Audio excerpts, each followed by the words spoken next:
Okay, let me get started. So welcome, Ulrich, and everybody who's listening here today. It's really a true pleasure to have someone of your stature on for our very first inaugural event here, our first kind of video vlog podcast combination. Our title, Blueprint for Success, Mindset, Mastery, and Momentum. And you seem like the ideal person to bring on our first inaugural episode. So thanks very much for joining us, Ulrich. It's a pleasure to have you. Thank you for having me. Many of you will read about Ulrich more in our show notes. I don't have time in this particular session to talk about all his tremendous accomplishments, but as an MD and globally recognized authority and pioneer in adaptive learning, technology, and digital education, he's also the founder of Area 9 Lyceum. And I wanted to really bring Ulrich on for this first session because my article touches a lot on subjects and subject aspects that Ulrich is much more an expert than me. So I hope he could come on and amplify on what I spoke about in the article and correct any areas that I ultimately got wrong. So first, I'd like you to describe for people, what are you really doing now and how'd you get there? Yes, I'm actually back to my roots. I came from human factors and trying to understand why people make errors under pressure. I have a background in medicine and started in trying to figure out why doctors and nurses would, pardon my French, screw up under pressure. And that led to a career-long interest in what is it that really optimizes performance? How do we learn things so that we can use them when it really matters? And therefore, I spent about 15 years of my life doing adaptive learning, trying to figure out ways where when we have to learn all the stuff that is necessary as a professional to perform, how can we do this in a more effective way, a way that lasted longer? But luckily, we solved that problem quite pervasively about 10 years ago, 15 years ago, actually, even, and have spent the last 5-6 years intensely trying to do engineering and architecture of skills, and skills in a very broad sense, including meta skills, like how do you learn better more broadly. Yeah, these seem like such critical aspects for our future with so much complexity. I'm going to touch on that in a second. In my article, I talk a little bit about the connection between fun and mastery, which might even surprise some people. I wonder if you could give us some thoughts on that, those topics. Yeah, and it's a very, very important thing to bring up, and it's a pretty broad confusion or misconception right now that it is an alternative to actually doing something. Well, there's a couple of contradictions here. There is boring versus fun, being like learning has to be boring and fun needs to be not learning, and that's of course not the case. But the problem is that we can easily be misled by some of the hype around. We have a generation that can only learn in very small snippets, and we have to package everything in 30-second sound bites. And what is interesting is that fun in the context of learning in some ways right now is being confused with what the Happy Meals are for nutrition. Like you can go after like a McDonald's Happy Meal or these empty calories of brain dead fun on Reels when you're getting sucked into YouTube or Facebook Reels or TikTok. But there is also another kind of fun, which is the deeper kind of fun, or you could call it hard play. And hard play, this thing where you actually work on something that is hard, it's still interesting, or some would say fun, not funny haha, but funny interesting, and funny engaging. And this kind of motivation that comes out of finding those things in life are really, really critical for learning. We know that from a lot of research done on the concept grit, that like half of that equation, which is it's passion multiplied with perseverance, the passion or the fun part, or whatever we end up calling this part, where we get this emotional engagement of pleasure or joy, should not be confused with the quick fix or the quick dopamine kick we get when we see somebody tie a bowline with one hand on a Facebook reel. I like it. And, it used to always surprise me when people used to make fun of or struggle to imagine why we would practice diving. That's such a foreign concept for most people. And we would occasionally over the years get a lot of allegations of militaristic kind of activity. It always seemed like a bit of a disconnect for me. So it was a real pleasure to see some of the neat things that you're developing. I'm curious, why do you think scuba divers tend to devalue training and practice, or do you think that, if you disagree with the idea? I think it's this classic problem that you can relatively quickly get proficient enough that first of all it's perceived safe. It probably also is safe in most cases because we've set some standards and global norms for don't do anything that is too crazy unless you're more trained. And the problem then is like good enough quickly becomes the bar, and you can now go off and just enjoy diving, and it goes well in most of the cases, not too dissimilar from driving a car or, for that matter, smoking. It appears to be okay at the beginning, but if you do it for a prolonged period of time, the risk accumulates. And of course, there isn't the long-lasting effects on your body as smoking has, but it's this thing that if you don't immediately see the consequences of not changing and not doing something, we often have a habit of saying it's good enough. Yeah. And I've had a lot of pretty stimulating discussions with peers in the industry who would say, why do you guys keep honing on about this? I mean, really, it's an incredibly safe sport. Compare it to skiing or many other kinds of active type activities, and people are getting hurt at a much higher rate. But for me, it was always interesting coming from the industry and just watching how unhappy people would be, and having people in so many classes telling me they were there to improve because they had a terribly scary event. They didn't die, they didn't get hurt, they didn't injure anything, but they were scarred by the experience, and therefore they really didn't enjoy the sport anymore. Most of those, I think, give up and quit diving. I think we undervalue that significantly. But in this particular case, those who stick with it and do develop that additional experience and capacity have a lot more fun. And that's one thing I really wish the sport would catch on to, which I see you promoting pretty regularly. Yeah, and it's also one of the things like I've spent the last 5 years on is doing research for the book that just came out called Mastery. And one of the interviews we did was with a representative of what we've classically quoted as being one of the professions that was really, really good at this, which was aviation and pilots. And the pilot we interviewed was involved in one of the most horrific and historic crashes and survived it. The captain died, multiple passengers died.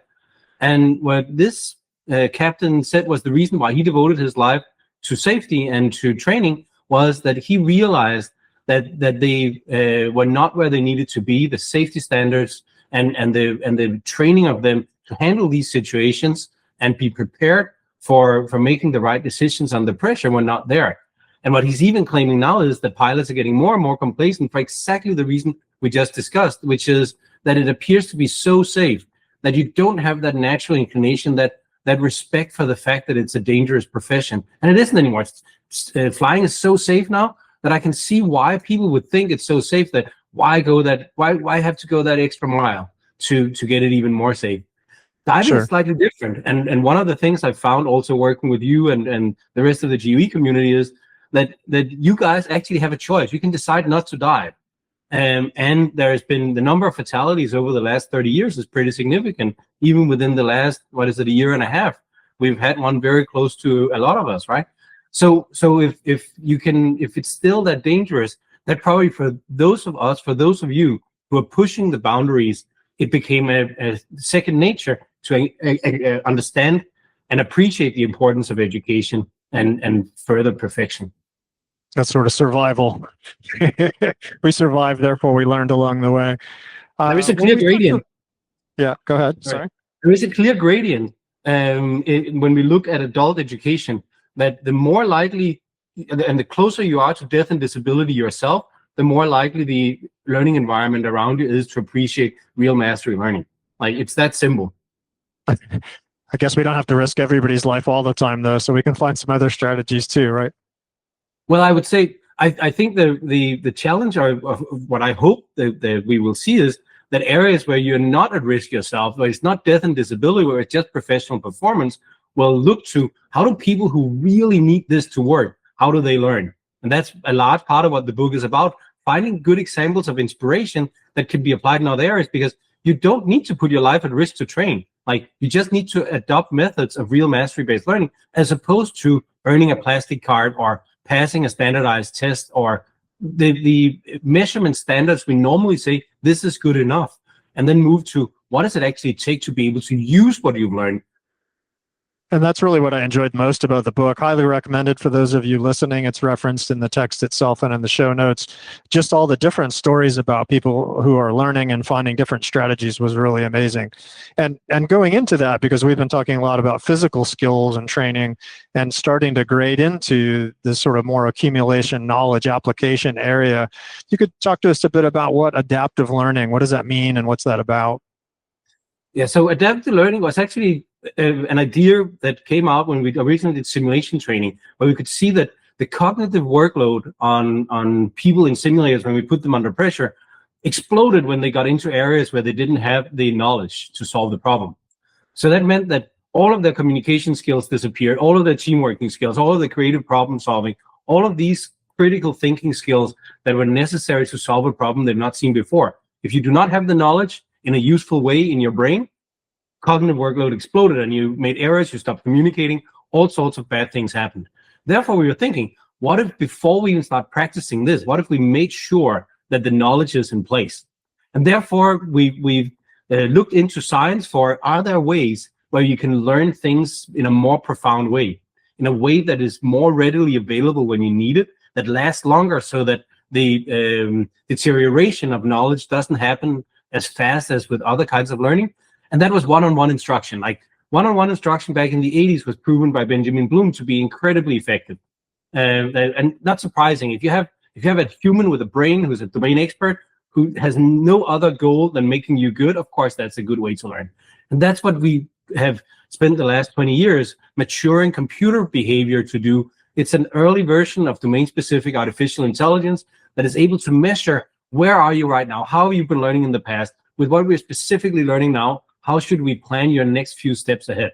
So in some ways, it's a little bit like the chat GPTs, now. When it begins writing the sentence, it doesn't know what the end of it is, but it's really, really good as it's writing the sentence to come up with something that makes sense. And that's what adaptive learning does. It's a knowledge-based, it's a way to secure your knowledge base and make sure that it lasts, but it's also a way to avoid exams. So you don't need the final exams at the end of this. You actually monitor so carefully as you're learning. You monitor what you've learned, how you've learned, and whether we can predict that you still have this available when you need it, which means there are no exams anymore. And that's, of course, something that, particularly in areas, not so much for divers, because we don't get grounded if we don't pass regular exams, but pilots are not too fond of their annual recertifications, because they will lose their ability to fly if they don't pass these training tests.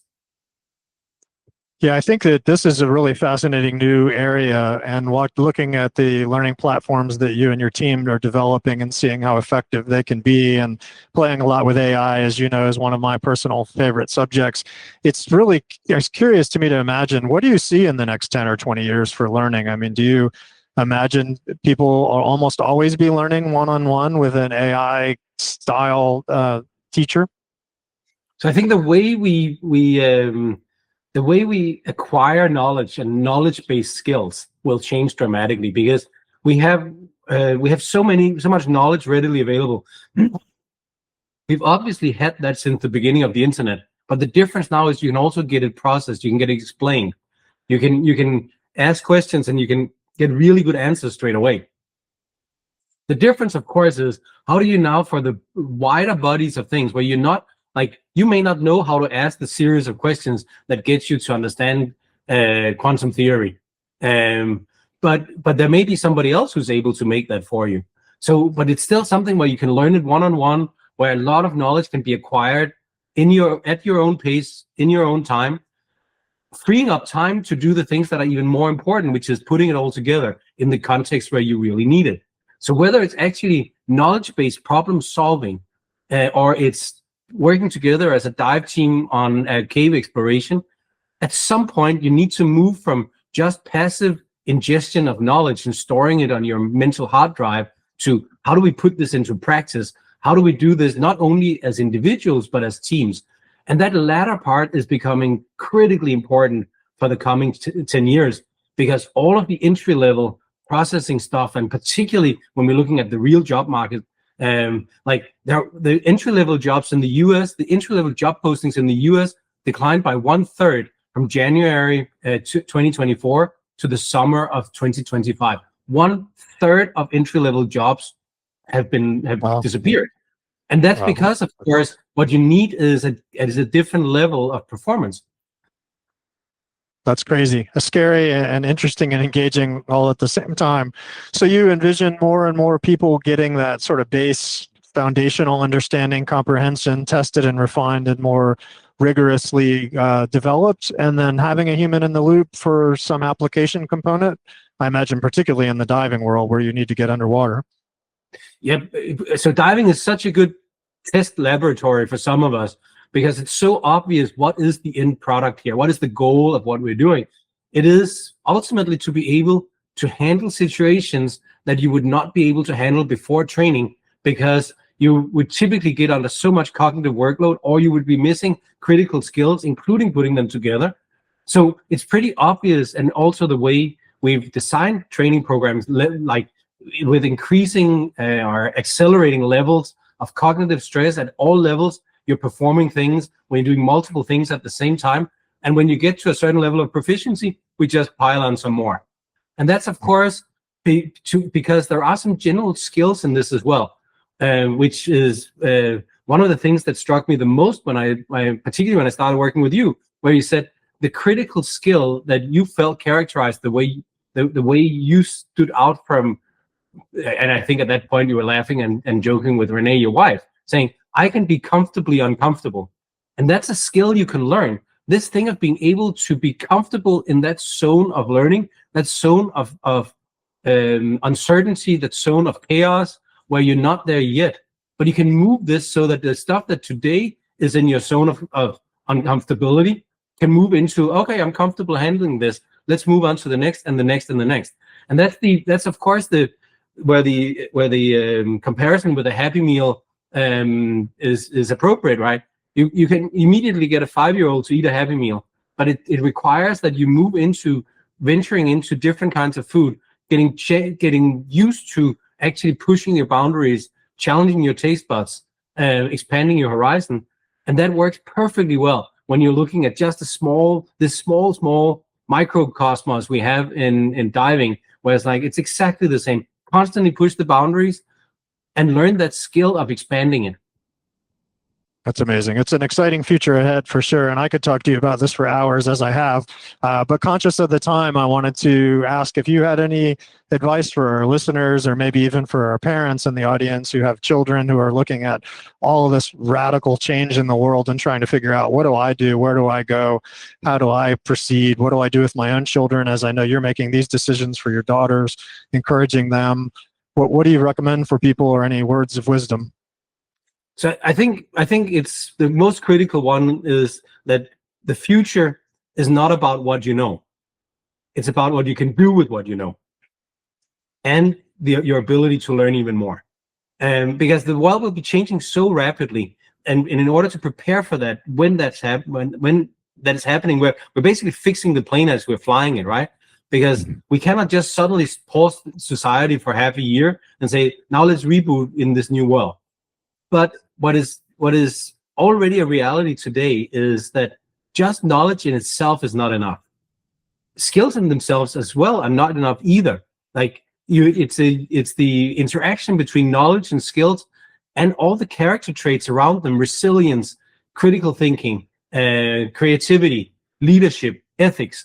All these different kinds of things have to, in the future, or will in the future, define who we are as human beings, how we stay relevant, how we can perform. And if you look at top performers, all of these things are actually the things that you find very methodically, or we find very, very consistently in their behavior, their attitude to learning, their attitude to becoming better professionals.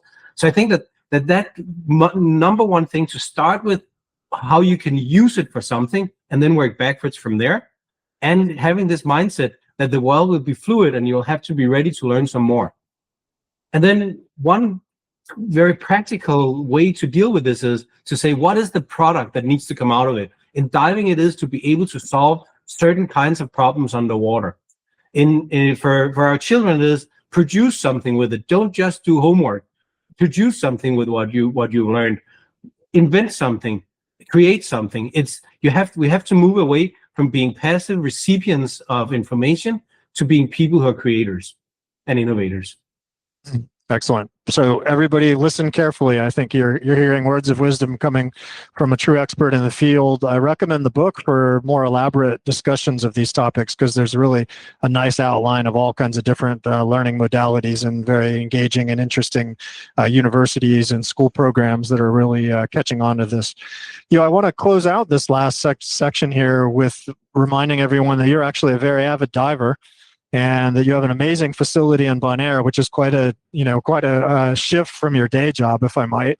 What caused you to get started in Bonaire and found the Area 9 group there? Amazing guys, great diving. But what inspired you to do that?